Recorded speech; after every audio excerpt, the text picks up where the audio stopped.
सूरज के सौजन्य से, तो आप अपना कुछ ऐसा अनुभव बताएं कि पेशेंट से रूबरू होने के बाद कैसा आप मतलब अनुभव अपना बताएं।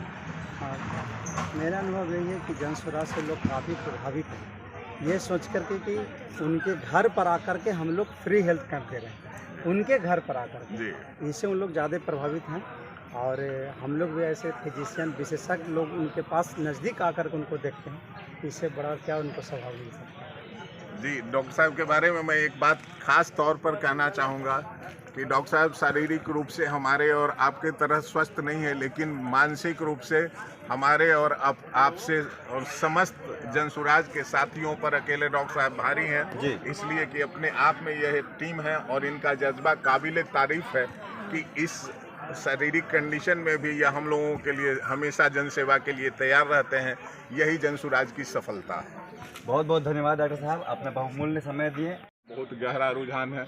मैं इनसे बताऊंगा कि जनसुराज पूछना चाहूँगा और आपके माध्यम से यह बताना भी चाहूँगा कि अन्य जो जनसुराज की शिविर में आप अन्य जो शिविर में जाते हैं, दूसरे जगह जो शिविर लगता है और जनसुराज की जो शिविर लगाई गई, उसमें मुख्य रूप से क्या अंतर पाते हैं डॉक्टर साहब?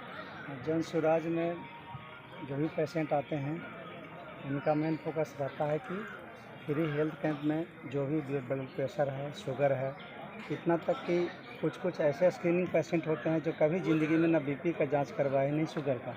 अभी जस्ट एक पेशेंट हम देखे जिनका ब्लड शुगर 300 के आसपास था और बीपी 170 110 था। तो इस तरह से बहुत अच्छा बात है जनसुराज की तरफ से।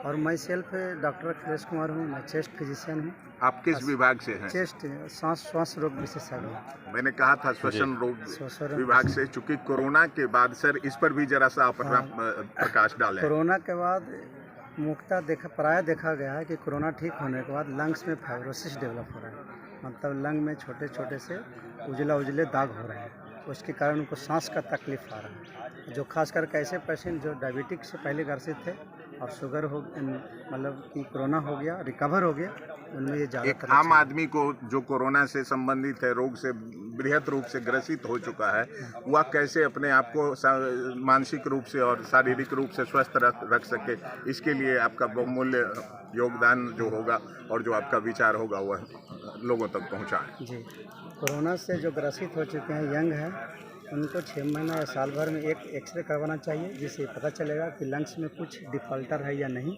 अगर सांस का तकलीफ का भी हो तो उसके लिए फूकने की जांच आती है, उसको स्पायरोमेट्री बोलते हैं, उससे पता चलता है कि लंग की कैपेसिटी क्या है।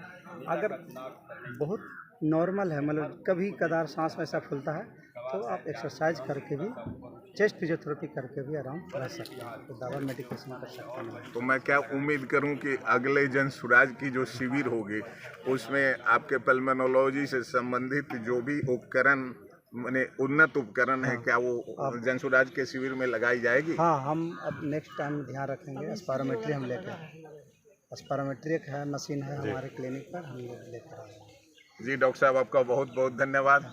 आपकी कोशिश सराहनीय है।